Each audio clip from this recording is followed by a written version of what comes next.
Hello, 18 WJTS. I'm Joyce Murrell here at SWICACC with Tammy Lampert.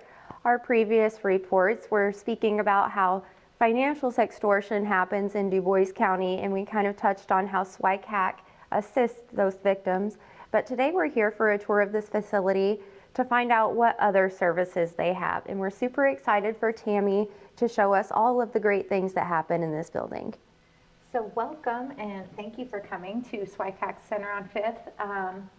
We moved into the Center on 5th building middle of January of 2022, and we have come a really far way. I'm excited to show you all the progress and what we do here. Great. So you're standing at the main entrance. So the Southwestern Indiana Child Advocacy Center Coalition, that is the Child Advocacy Center that serves Crawford, Davies, Dubois, Martin, Orange, Perry, and Spencer counties in southern Indiana. And so we provide services to children and the multidisciplinary teams whenever there is a report of child maltreatment. And so what that looks like is everyone in the state of Indiana is a mandatory reporter of child abuse. So if someone has reason to believe that a child is being abused, neglected, in any kind of danger or some kind of maltreatment has happened, then everyone's required by law to report that to your local law enforcement and the Department of Child Services hotline, which is 800-800-5556. Once that report is made to law enforcement or DCS, then they can then contact us, and we rally the team around that child and that investigation. And then the families and the child will come here, and one of our forensic interviewers will do the forensic interview with the child. To do the forensic interview, which is a neutral fact-finding interview, all of the forensic interviewers here at SWICACC are trained in national protocols.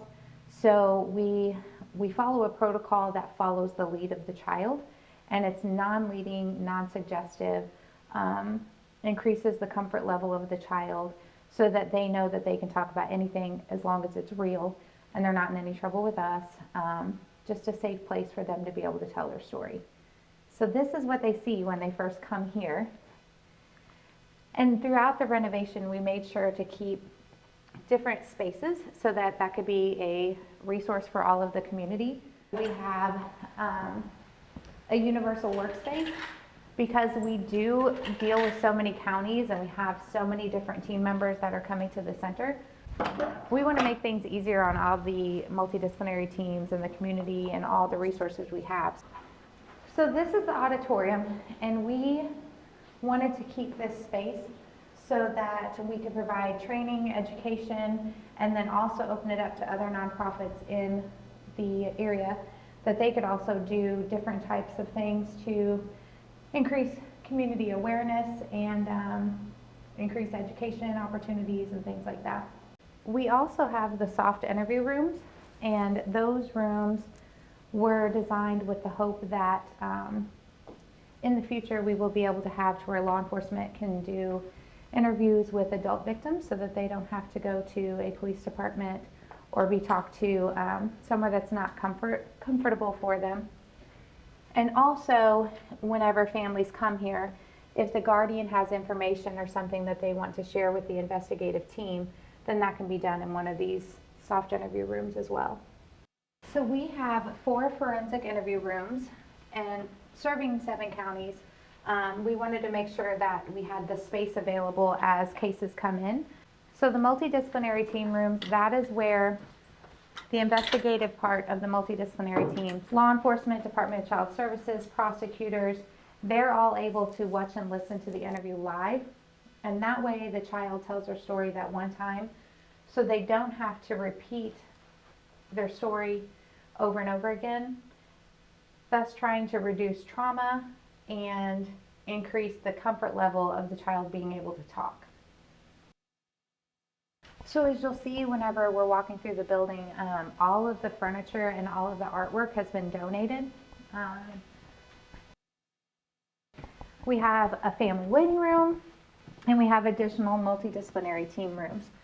And so all of the multidisciplinary team rooms are able to watch any and all of the other forensic interview rooms. And so as you'll see in the multidisciplinary team rooms, this is where the team can watch and listen live to that interview, and they can take their notes, they can work together and corroborate that case in either direction.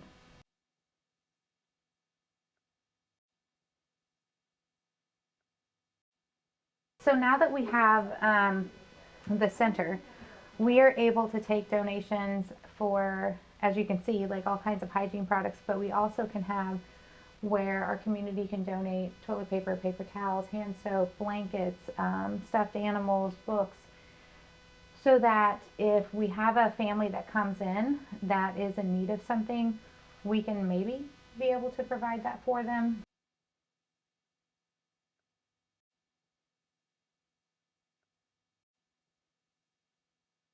When we were designing the building, the Southern Indiana had access to 24/7 sexual assault nurse examination services, and so we wanted to again try to reduce the trauma and the scariness whenever children need that medical exam, so that if they do not need other medical attention, they could come here and have those medical services provided here by a sane nurse.